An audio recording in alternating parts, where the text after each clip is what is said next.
say the Strongman who would be an inspiration. The Roman Empire.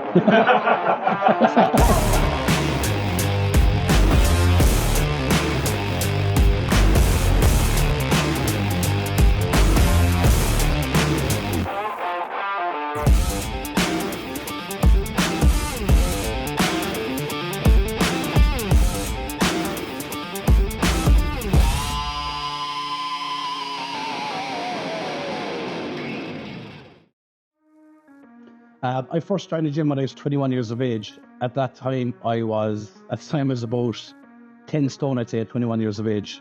I was kind of in a bad place. I was drinking. I was nearly full-blown alcoholic. I was drinking, at that stage, towards the end, I was nearly drinking 7 days a week.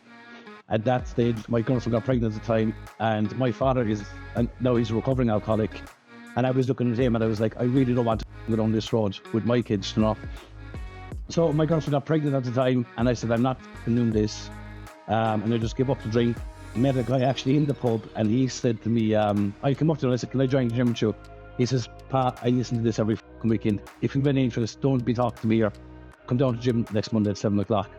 And I started doing this, and I came down there and I met him at 7 o'clock. And that was 17 years ago now.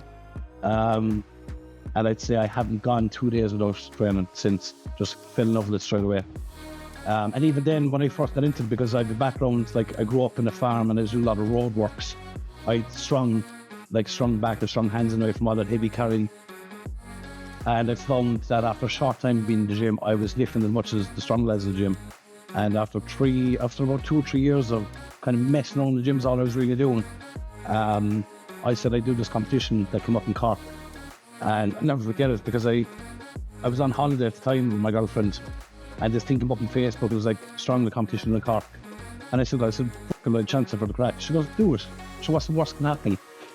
And I remember being there was like 22 or 3 guys there, and they're all this typical Strongman, big fat cunt. And I wasn't that big at the time. At the time I was only like 20, no I wasn't. I was very small then. I was maybe 15 stone back then. But I remember I came third overall in that competition, and I remember thinking, if I had a small amount of practice and training, I probably could get good at this. And that's when I kind of turned my focus then solely on Strongman and started picking up bits of equipment. Like Strongman it's hard to train for because there's lots of different things. You have logs, you have the big dumbbells, you have the stones, you have all these different things. So I picked up bits and pieces over the years, and that's kind of the rest of the history, as I said. The other thing I learned to do in school was smoke fags. After that, I fell straight in working with my father. And my father and my uncle at the time were both alcoholics, and that's then how I fell into that trap then as well. So monkey see, monkey do. I was watching him drinking cans all the time. I was like, I'll have him start drinking cans as well. So no, I played no sports, nothing. I tried a bit of football in school. I was useless at it. I tried a bit of hurling. Again, just wasn't for me. I don't like team sports.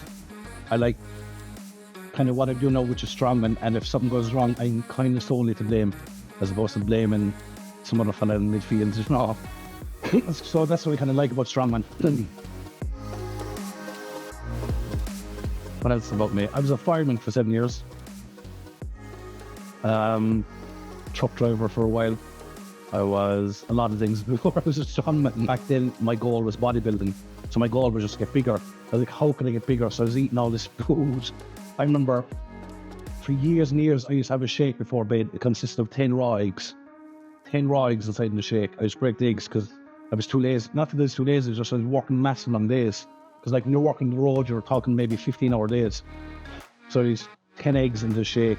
And because the taste of the eggs is so disgusting, I just get 10 eggs and Ribena and mix up with like blackcurrants, Ribena, mix it up and just down that. So these are the type of things I was doing throughout all that weight.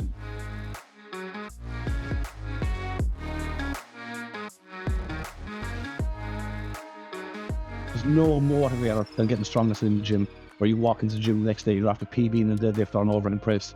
There's no bigger motivator than getting strong and saying, I couldn't do that last week, this week I can do it. I wonder what I can do next week. So that was then my thing, was I'm at the deadlifting 100. I never forget it, it's like 15 years ago. I deadlifted 180 kilos and I was thinking, fuck, I'm at 180 already. I wonder will I do 200 next week? Then the following week I failed at 200, but I got to 190. I was like, I wonder what I can keep doing if I keep, and that was the focus then. It was always the snowballing to, I wonder when I get 200, then it was 250, then it was 300, then it was 350, then it was 400. Then, and like my current PB is 420 kilos, and I have 1,000 pounds in my head now to pull. And it's funny because like you're talking about pulling 400 kilos, like only 52 people have ever pulled 400 kilos. And the 2 weeks ago I pulled 2 reps. It was in my program to deadlift 400 kilos, 2 reps. And I think only 13 people on the planet ever have rep 400 kilos. So that's where my snowball got me, is become one of the best deadlifters on the planet. So that was my biggest motivator was, and anyone can use it. If you find yourself getting stronger, there's no better motivator than getting stronger every week.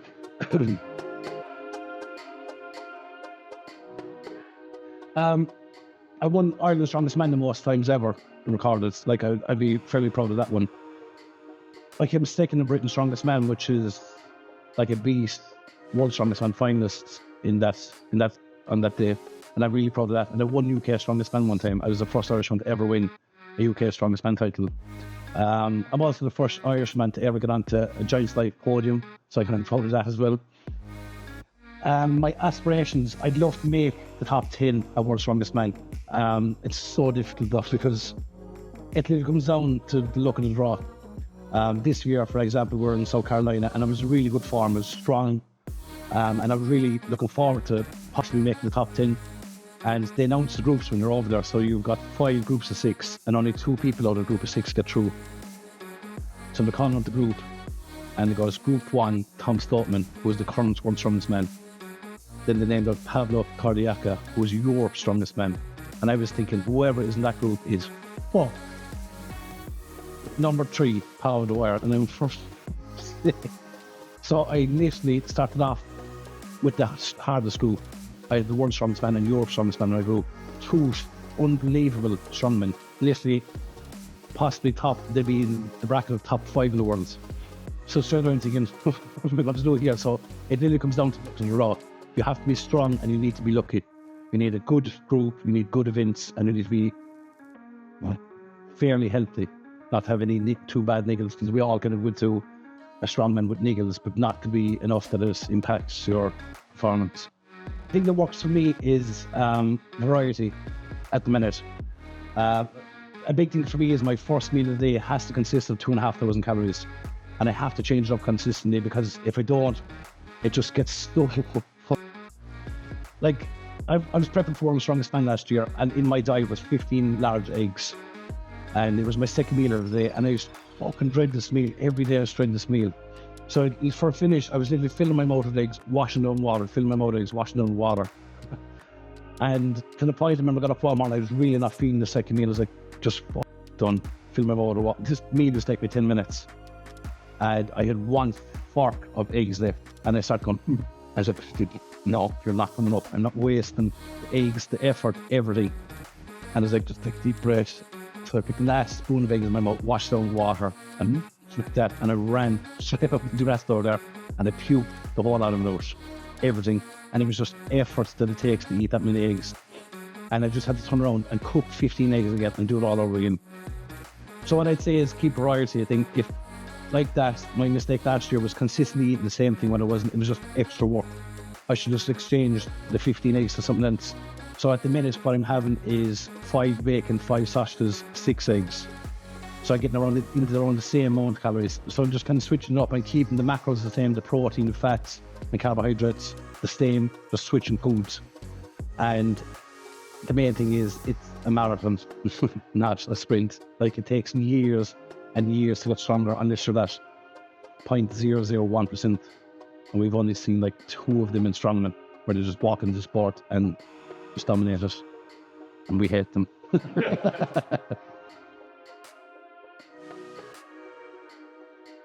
Every Strongman says the same. You talk to Eddie Hall, Brian Shaw, like I'd meet them every year. And we'd always talk about how we enjoy training, we love meeting up, we love the competition, the camaraderie behind the scenes.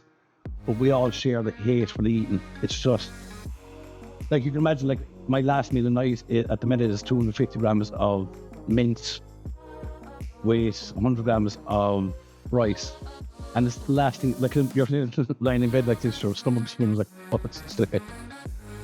But it's just a shared hate, and it's just something we all have to do, is eat. Some people say, oh, I'm eating, like a lot of people come to me and say they can't put on weight. I'm eating this, but I'm eating this, and it's just not working. But like, you're not. Eat like I do, and tell me you can't put on weight. Eat till you get sick and tell me you can't put on weight. Yeah, definitely, Strongman does not get the credit it deserves. Like some of the lads I've seen at World's Strongest Man, even like as strong as I'd be, and I'm looking at them going, how is a human? How is a human able to do this? Because I compare that man then to like an average human who can probably, first day walking into, like a physical man would have a physical job, wouldn't deadlift 120 kilos.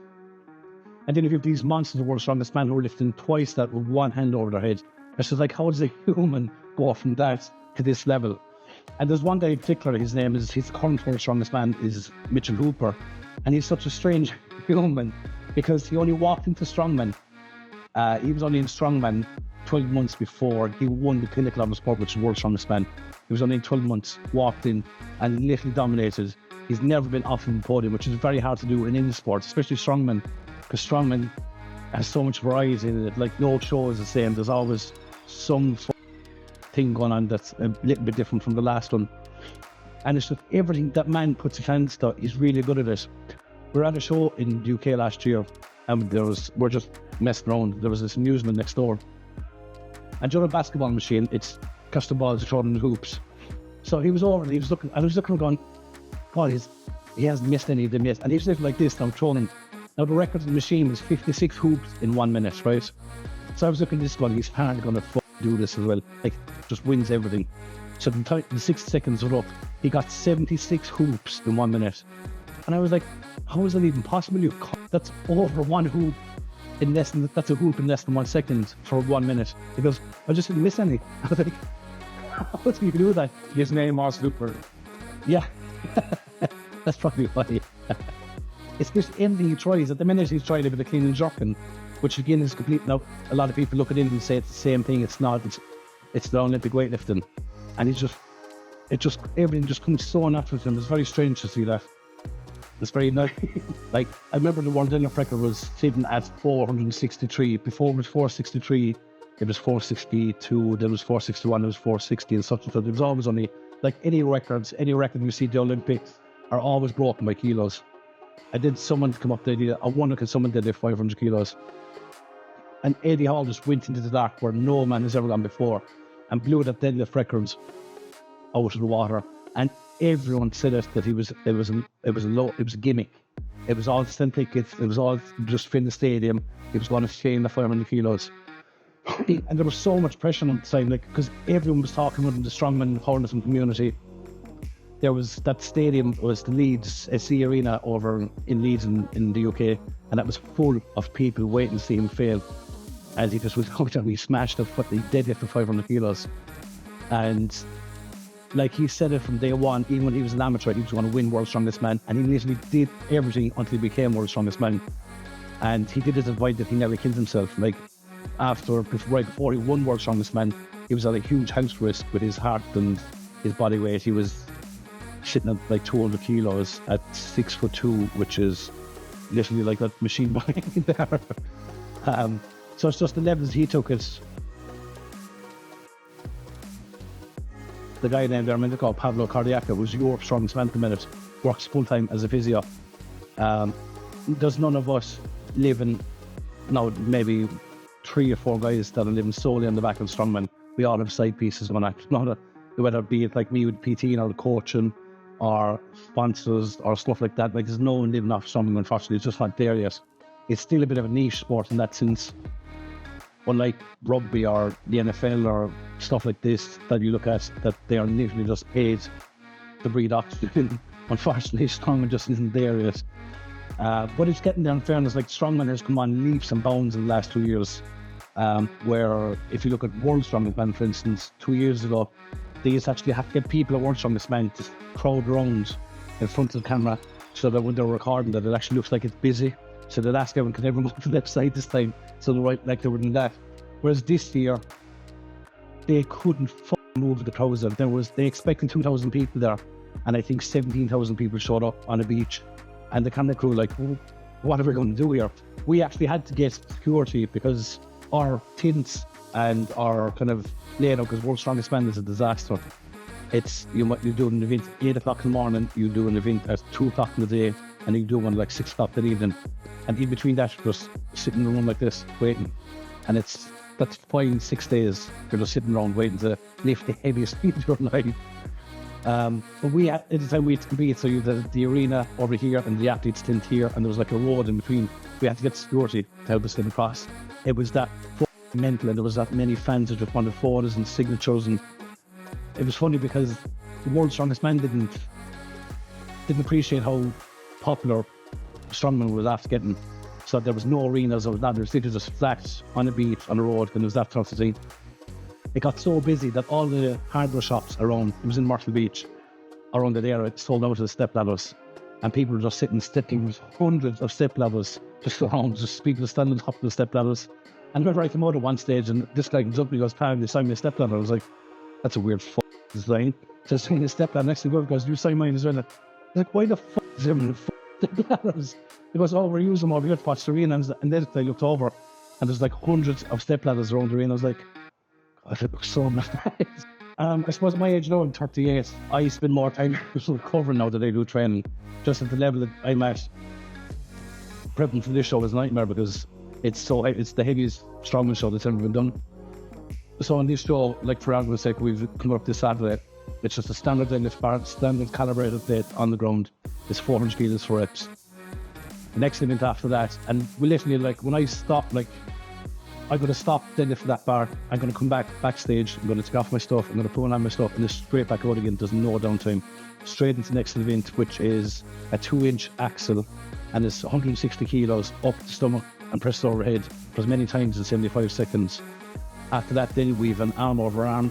After that, we have a sack throw, and then we lift the heavy boulders. And the week following, it's just so tough.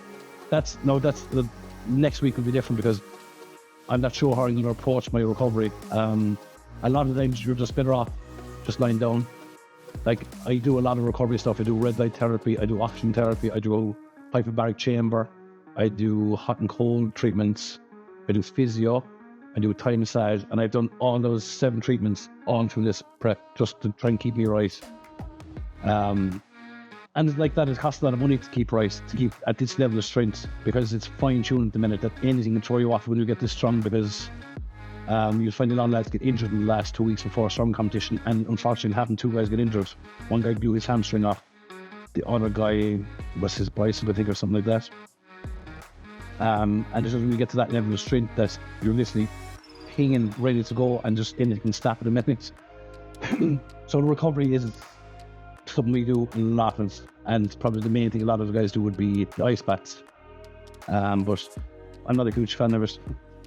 I'm with a new coach for this prep, and it's actually worked out better. He's Luke Richardson. He's a young guy. So like in the 12-week period, the first 4 weeks, which will be lighter, which will be a lot of cardio work. It'll be deadlift, but in 12-15 rep range. And then you'll gradually increase the weight. Like, you'll always stay away from the heavy weight as long as you can. Because that's when the injuries happen, is when you're messing around with the big heavyweights. It's never with lighter weight. So in the first 8 weeks is all about kind of preparing the body for this heavy load. So you're strengthening the tendons, you're strengthening the muscles, and then for the final, like 4 to 6 weeks, you're introducing really heavy weights, and then you kind of hope that everything falls in tune. And that's, again, is like a diet. You need to be working in the food as well. If you're going to be training this hard, you need to be eating this hard, and you need to be recovering this hard. All 3 need to be, it's like the triangle of fire. You need all 3 to be at that level of strength. And if you slack on one of them, you're not on the triangle of fire, it just falls apart. So if you're slacking your diet, it's going to affect your training, and then it's just done. If you're slacking your recovery, again, it'll affect your training. So you need all 3 of the triangle to get to that level of strength. It's tough. It's tough, especially my age. But it's like every athlete goes through the same thing. I love watching athletes. I don't care what sport it is, even if it's football. And like, I hate watching football and soccer and all that. But I love the top athletes. I love watching them and their habits and what they do, and it's the exact same thing. They keep everything, their diet, like it's like the triangle, their training, the recovery, and the diet, everything's always bang on. The one thing we'd all have in common is having a social life. Like there's no going out, there's no drinking, like all for Christmas. I sat in the grocery store watching Netflix, eating my meals, like everyone's out partying, and it's like, the Christmas story going, there's a bit of win.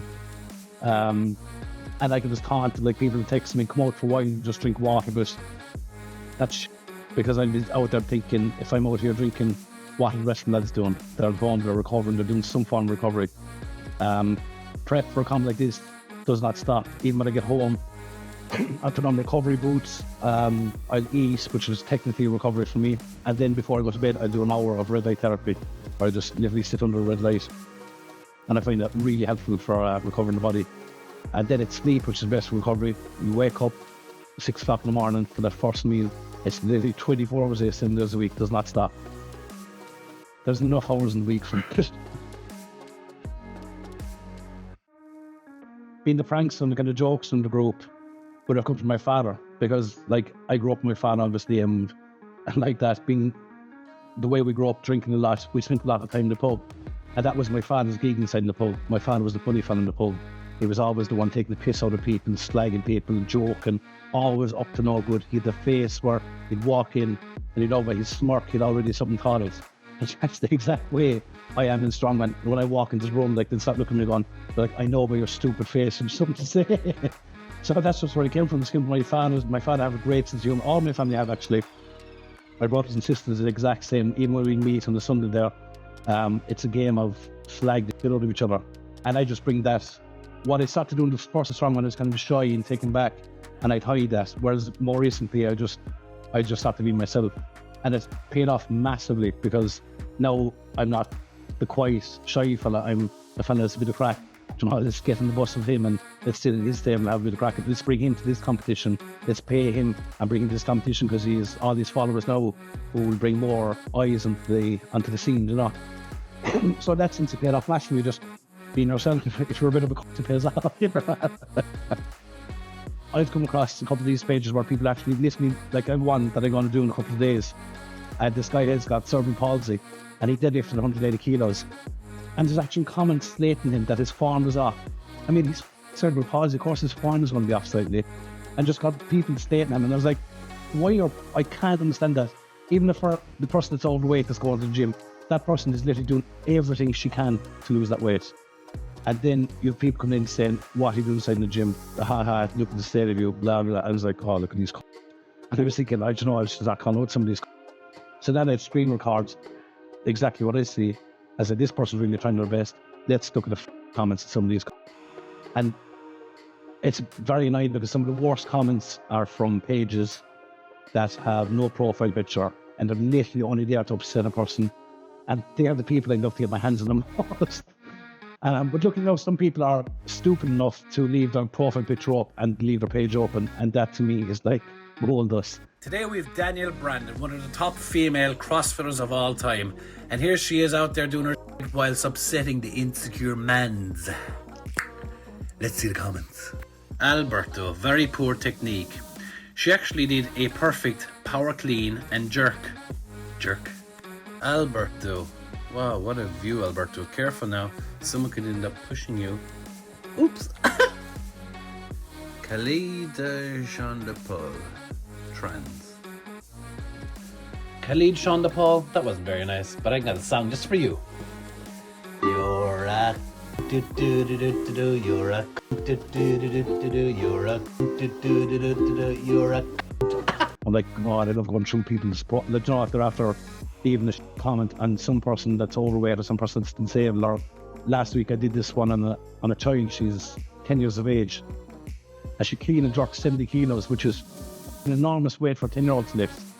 And the amount of hate inside in the comments is like, you're hating on a child. What is this about? So it's great when you just come into profile and you see the person's page open and there's an actual face, you can call it. It's amazing. I get a great kick out of it, so do other people.